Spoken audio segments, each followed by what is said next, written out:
We're so done with new year, new you. This year, it's more you on Bumble.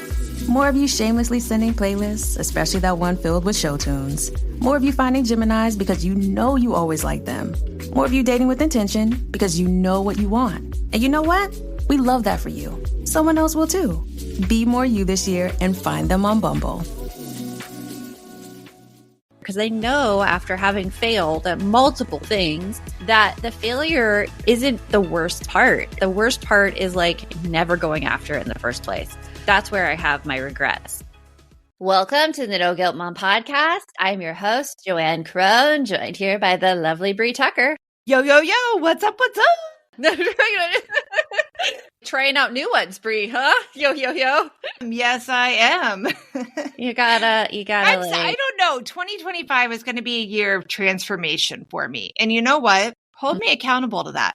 Uh-huh. Oh, I see what you did there because we're talking about goals. Yeah. And holding yourself accountable. What do you want to transform into? This is what I'm interested now because I can't hold you accountable to anything that is not clear. That I'm trying to find a new intro. I'm trying to do something new this year. I don't know what that'll be though. So if anyone has any advice for Bree on new intros, you can come and give it to her in our podcast group. We have the link for you right below. That's where you get to chat with us directly and tell us what you like and what you don't like about the episodes.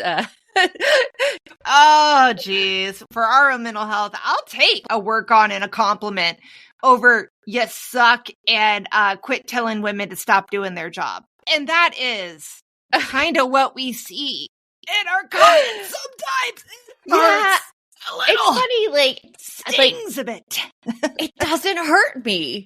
Because first of all, okay, so here's the difference in my opinion. So tell us what you guys think of this too.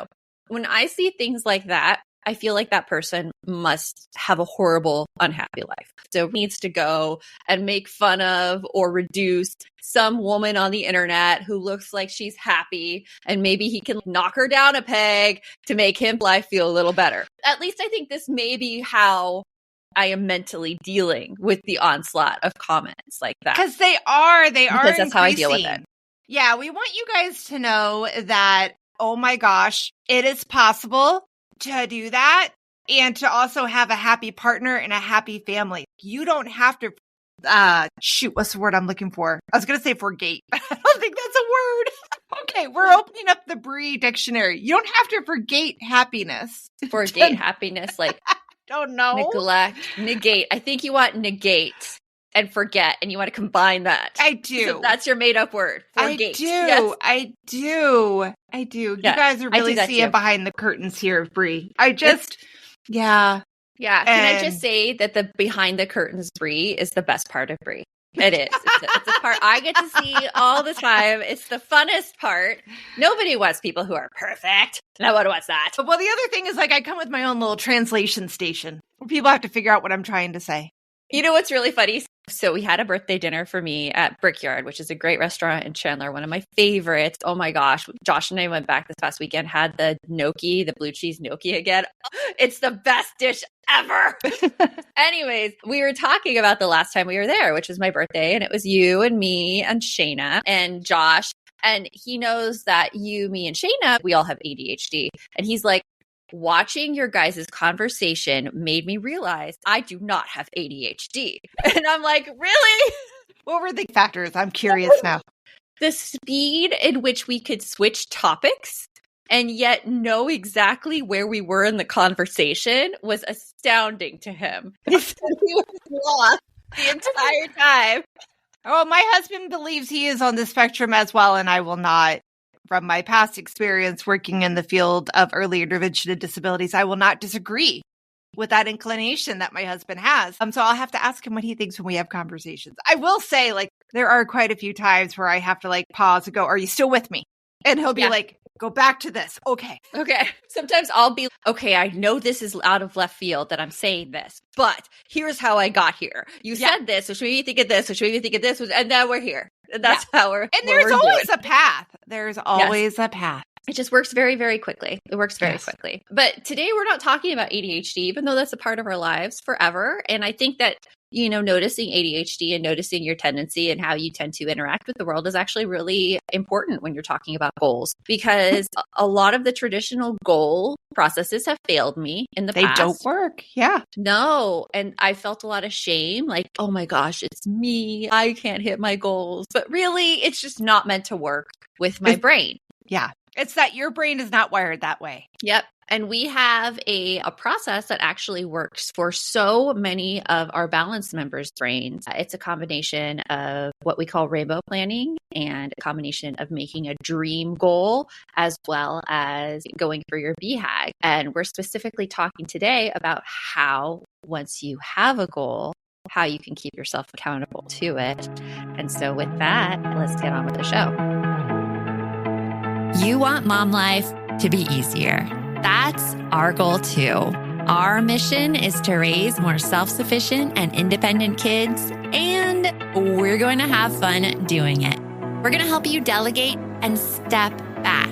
Each episode will tackle strategies for positive discipline, making our kids more responsible and making our lives better in the process.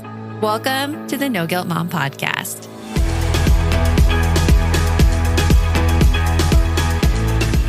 So we talked, Brie, about how we failed at goals in the past, and that we kind of, you didn't say you shamed yourself. Did you shame yourself when you didn't? Oh, hells to the yeah. Goals? Oh, hells to the yeah. Like okay, Joanne, I shame myself for not checking one thing off of my to-do list at work. Trust me, when there are big goals and I don't make them, I'm like, you freaking suck.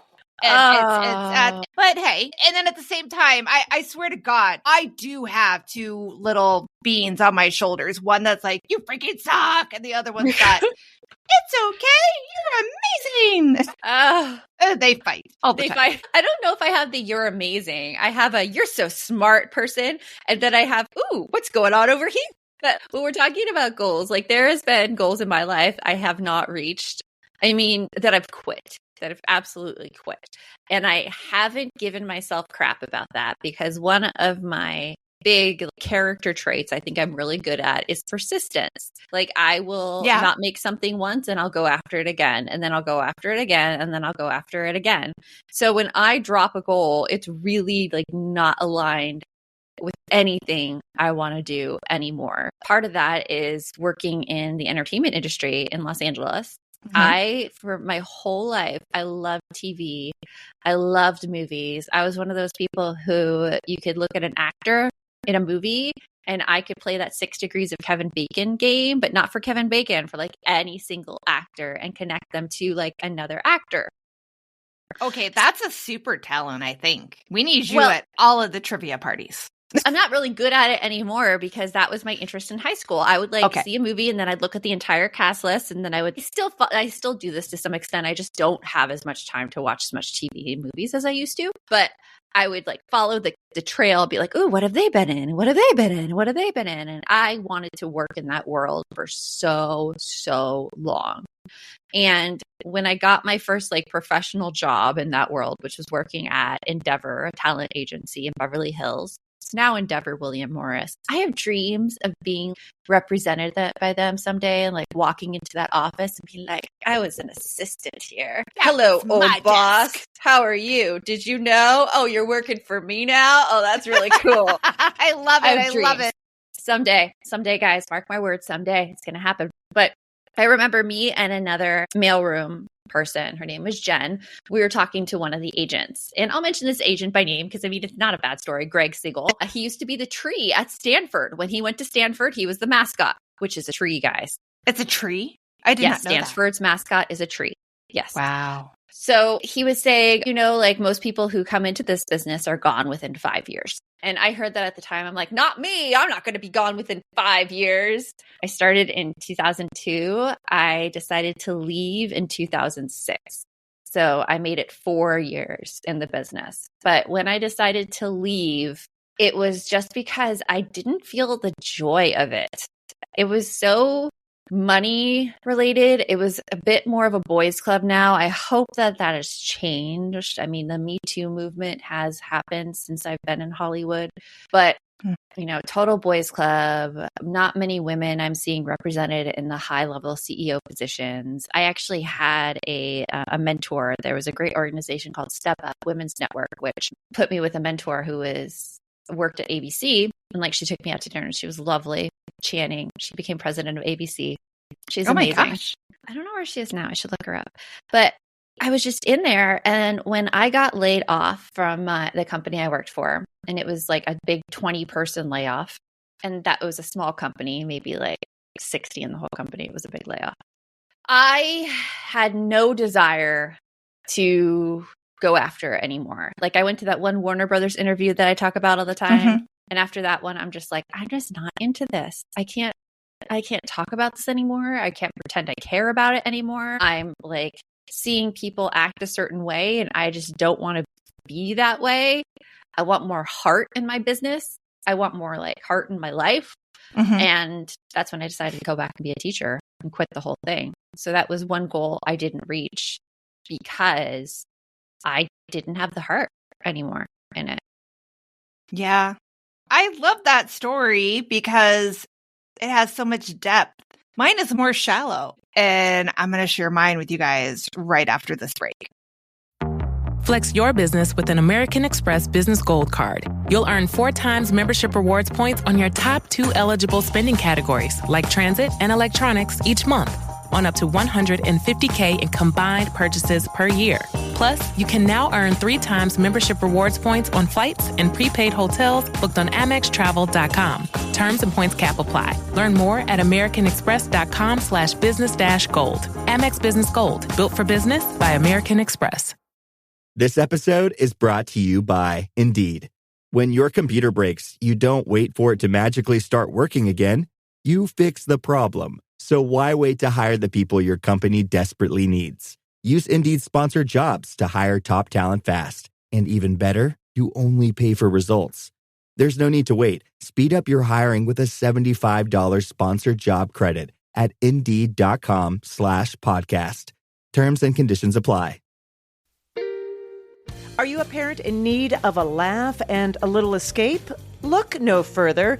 Parenting is a Joke is the podcast you've been waiting for. Hey, I'm Ophira Eisenberg. I'm a stand-up comic and parent. And each week I chat with one of my top comedian pals who, just like you, are juggling careers, busy lives and schedules, and raising a family. You can expect candid stories, hilarious mishaps that happen on stage and at home, and just a lot of laughs. There's no expert advice here. Well, actually, sometimes a good idea does sneak its way in, but mostly just pure, relatable fun to remind you that we're all in this parenting adventure together. New episodes of Parenting is a Joke drop every Tuesday, so tune in, get ready to laugh, unwind, and maybe even feel a little bit better about your own parenting. Because sometimes that's exactly what your therapist, pediatrician, and bartender ordered. Subscribe now on your favorite podcast platform. Okay, so I actually had two goal stories, and I shared them both with Joanne, and I'm like, which one should I share? And we decided on this one. So there was a time when, kind of like you, where I was going through a bit of a career change. So I had started working in early intervention, early childhood, and I utterly loved that field. It was amazing. I was in it for 10 years as a manager. Unfortunately, the nonprofit I was working for went through some major management changes, and it just made for a toxic work environment. I did not have a safe environment. I remember going to HR and HR being like, well, what do you want me to do about it? And I'm like, just get them to stop harassing me. I don't. You're HR. Yeah, do the job. But it's it was Kentucky Fried Chicken running out of chicken. You had one job. Running out of chicken. Yeah. Okay, so it was a small company, it's small nonprofit. It's a large nationally, but small here locally. And I was just ready to get out anywhere I could go. And I went to an ill-fated grant position, another at a local hospital, which was amazing. I loved working there. I did. But grant position, I say with just some scorn, because grants aren't always around. And I didn't realize that. So I left a place where I thought I was going to spend my whole career, the nonprofit that I did not see getting any better. And it was awful. Like, it was awful in the sense that our manager was not a good manager, very toxic work environment. So when we lost our grant 3 years later, and I had a 2-year-old and a 4-year-old turning 5 going into kindergarten, I was like, I'm done. I'm so tired. Like, the first place I was at, I couldn't say X, Y, and Z because I worked for this state government agency and this nonprofit, and we weren't allowed to say this. And then I couldn't say anything when I worked at this hospital because I couldn't recommend other hospitals. And I was just tired of getting like jaded. So I started my own business, and it was phenomenal. Mm-hmm. Well, I didn't exactly have the most patient partner. And in his defense, when I said I wanted to start my own business, I think he was fine with the idea of me doing it for like a year. I think most people that have started a business can tell you that it's hard to get it completely successful within a year. Mm-hmm.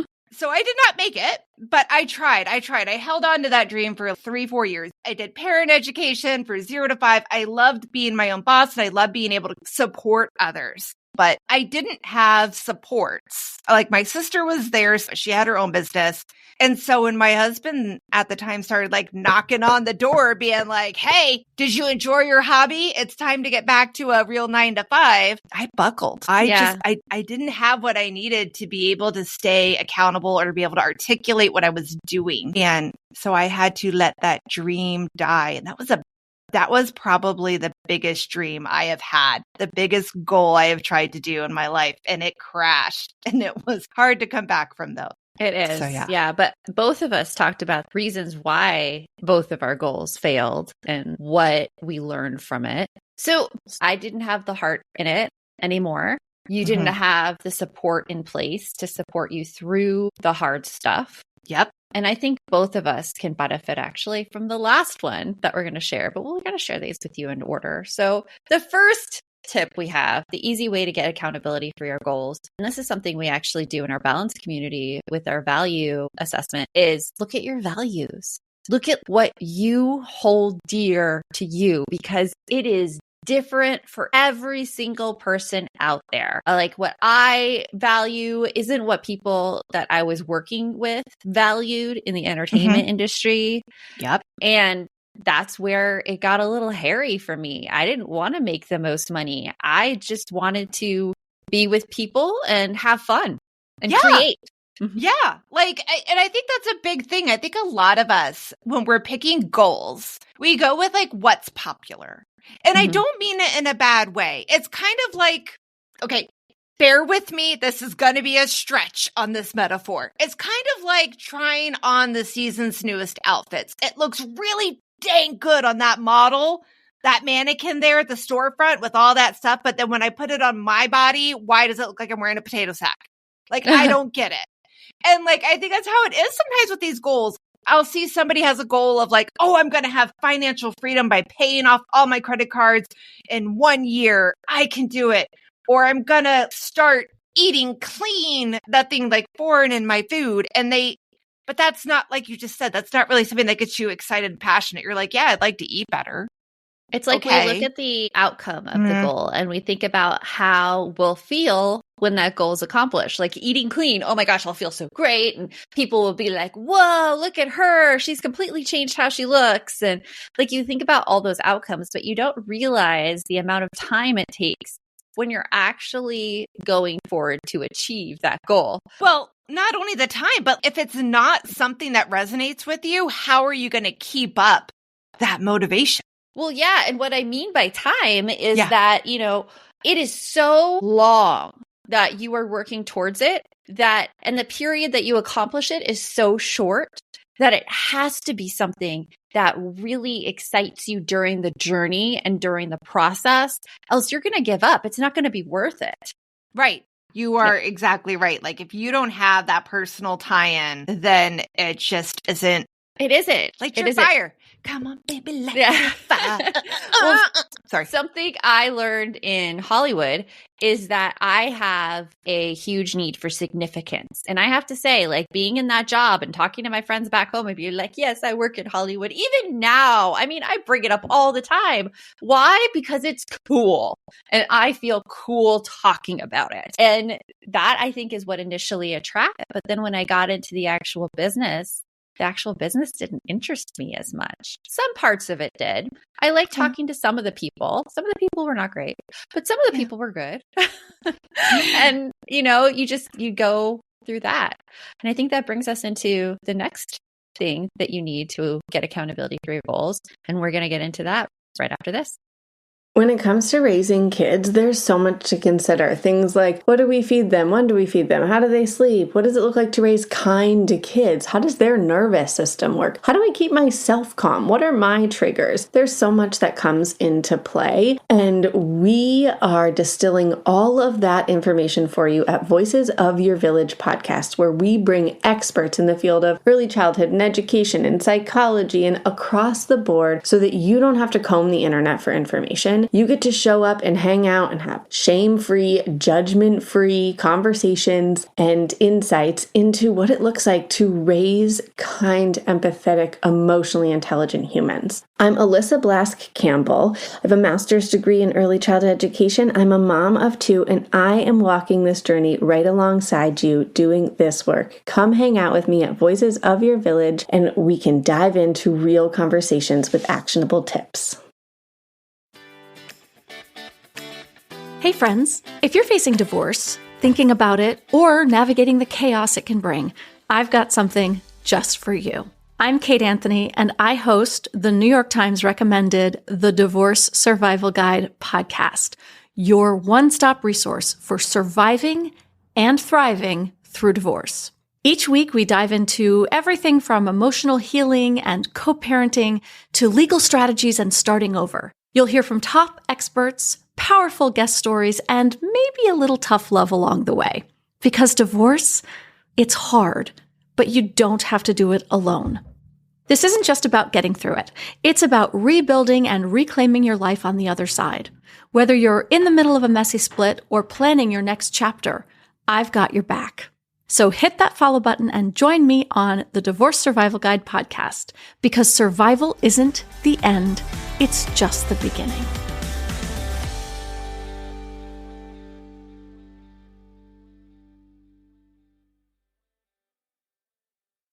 Lynn, this time of year, parenting can be such a flusterclux. You've come to the right place. I'm Lynn Lyons, and I've been treating anxious families for over 30 years. I'm Lynn's sister-in-law and co-host Robin Hudson. Join us for Flusterclux, a podcast for parents who worry. Wait, that's everybody. Yeah, these last few years have felt like one long anxiety attack for so many. Why do you think parents are always surprised that a podcast about anxiety relates to them, even if no one in their house has an anxiety disorder? Well, worry is human. Everyone does it. And anxiety shows up when we face uncertainty. All the parenting tips you've taught me have been essential. I love to break it down into skills we need to manage worry in our families. We've covered so many topics: depression, burnout, meltdowns, perfectionism. Don't forget scary mothers-in-law. Right, but of course that's not my mother-in-law. Because that's my mother. And a listener. As a psychotherapist, I like to teach parents and kids how to respond to everyday moments in healthy ways. Managing anxiety really can be taught. It really can. And I'll even tell you what to say. We talk about serious stuff,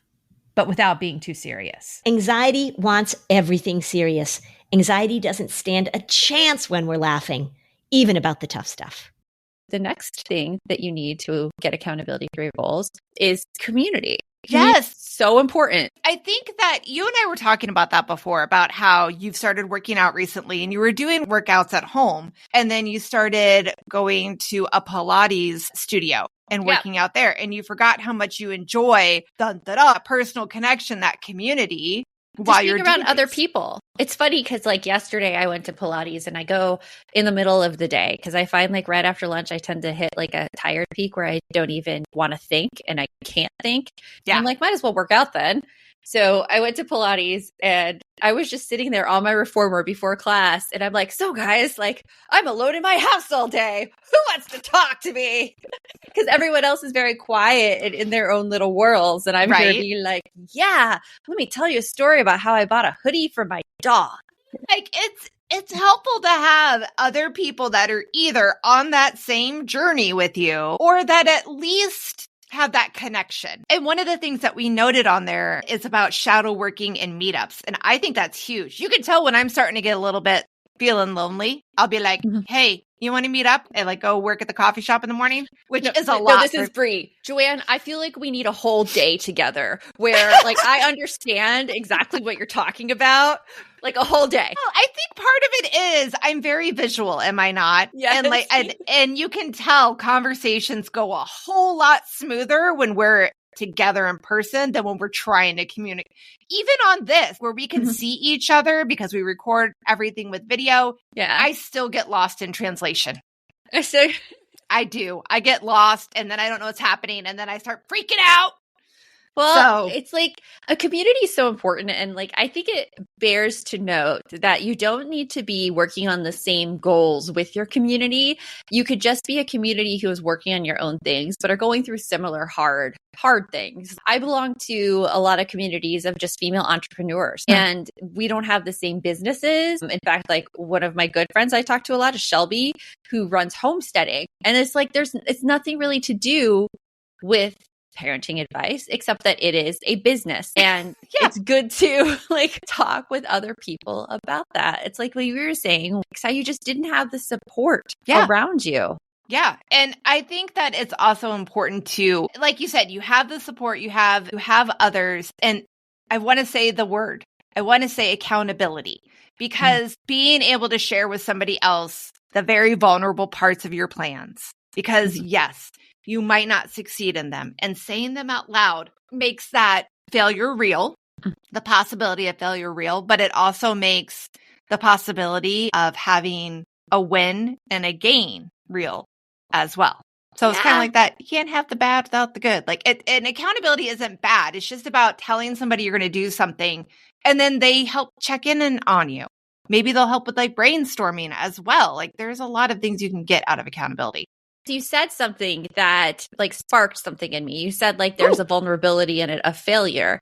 And I never see that in telling people and having accountability. I don't ever see like having the vulnerability of failure, because I know after having failed at multiple things that the failure isn't the worst part. The worst part is like never going after it in the first place.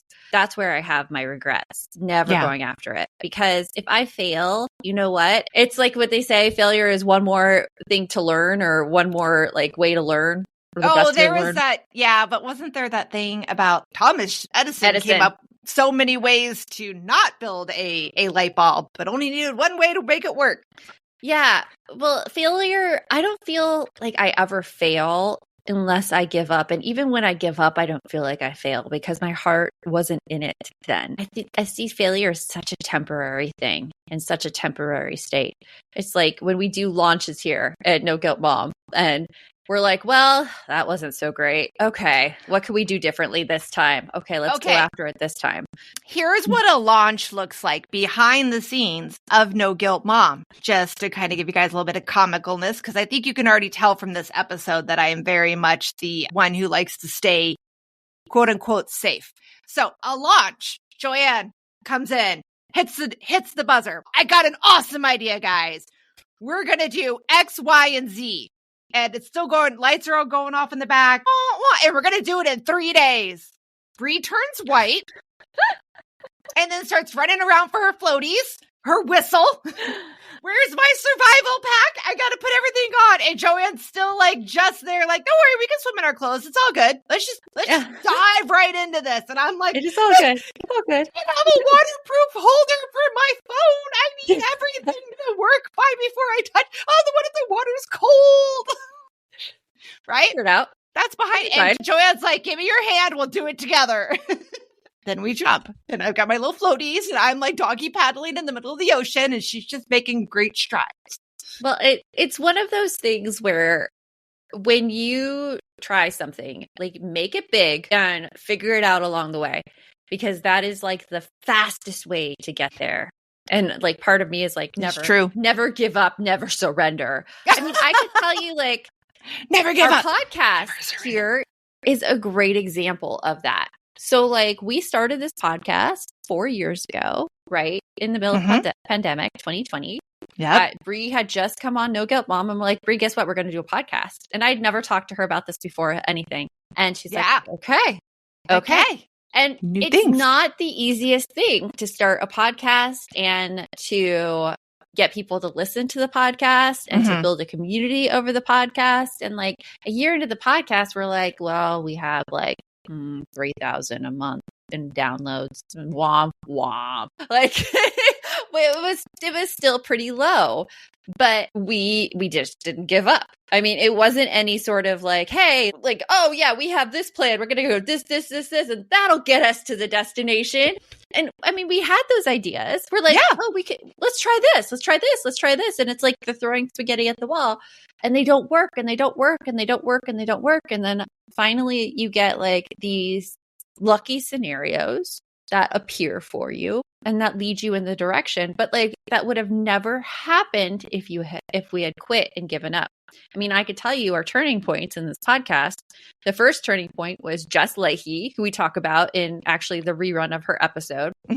How she connected us with so many people to interview, really gave us some street cred there, being connected by Jess Leahy. So we're ultimately always grateful to her.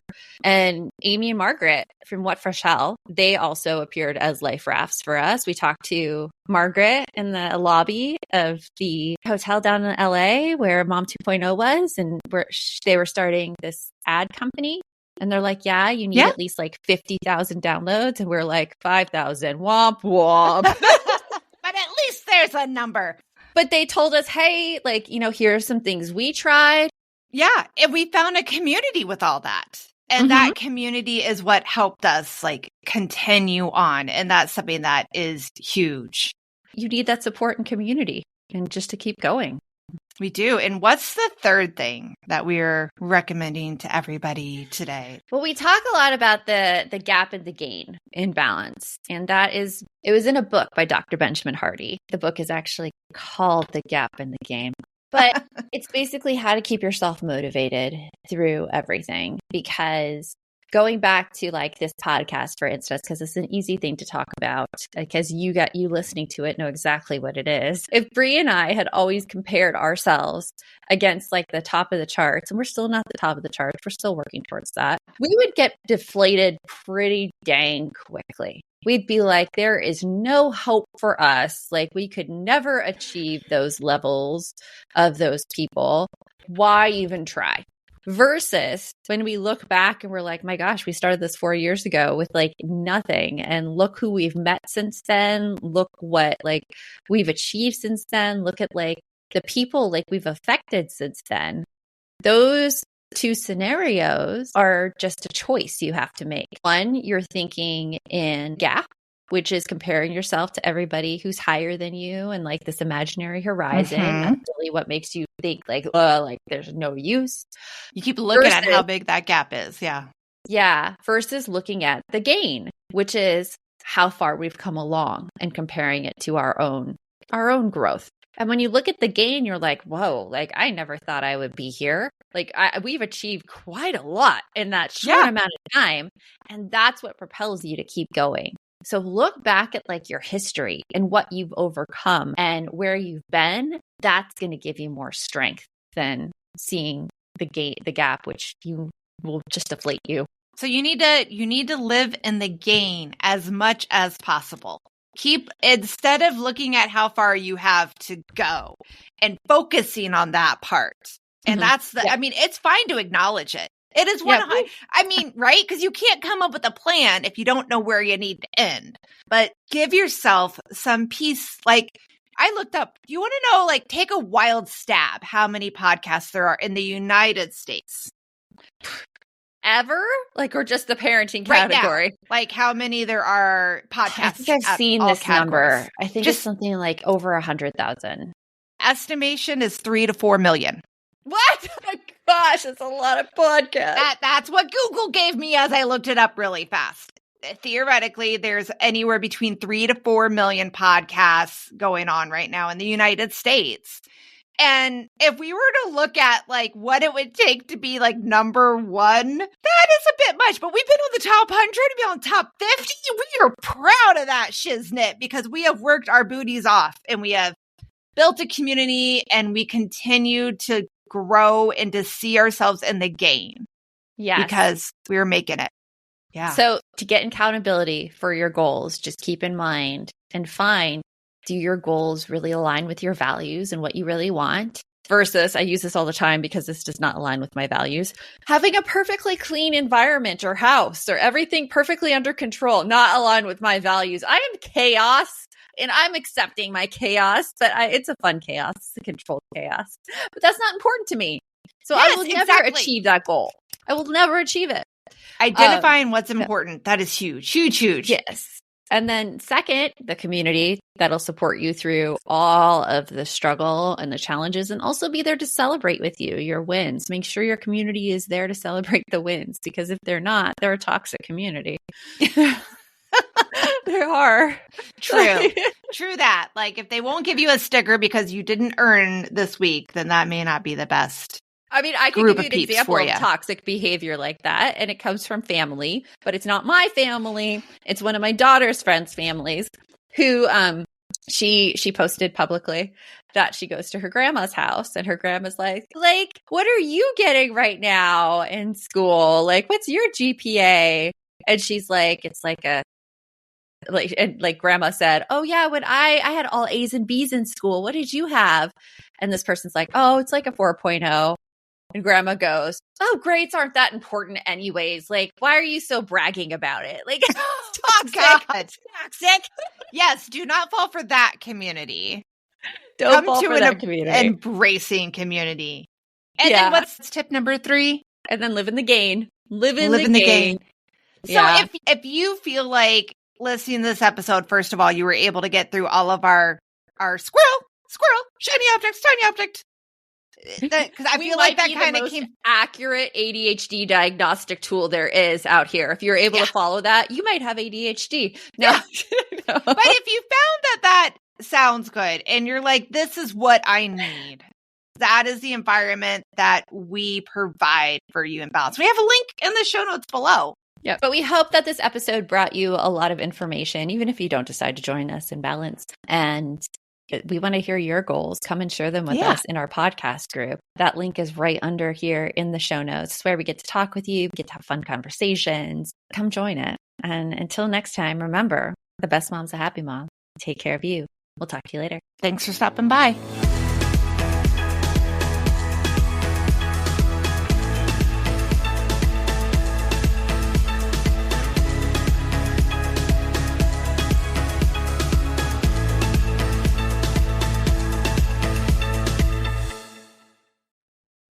Are you overwhelmed by the things that get in the way of you doing what you want to do?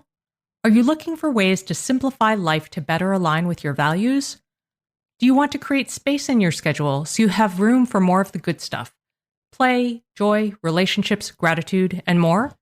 If you answered yes to any of these questions, I invite you to check out Edit Your Life, a podcast to help you edit the unnecessary from your life so you have more room to enjoy the awesome. Through episodes with me, Christine Coe, and a range of super smart, compassionate, and thoughtful guests, you'll come away with big picture insights and practical ways to declutter your home, schedule, and mental space without getting bogged down by perfection. I have always believed that small moments and actions matter tremendously. My goal is to help you find agency and space in your life through doable baby steps that will leave you feeling accomplished instead of overwhelmed. Check out Edit Your Life wherever you enjoy your podcasts.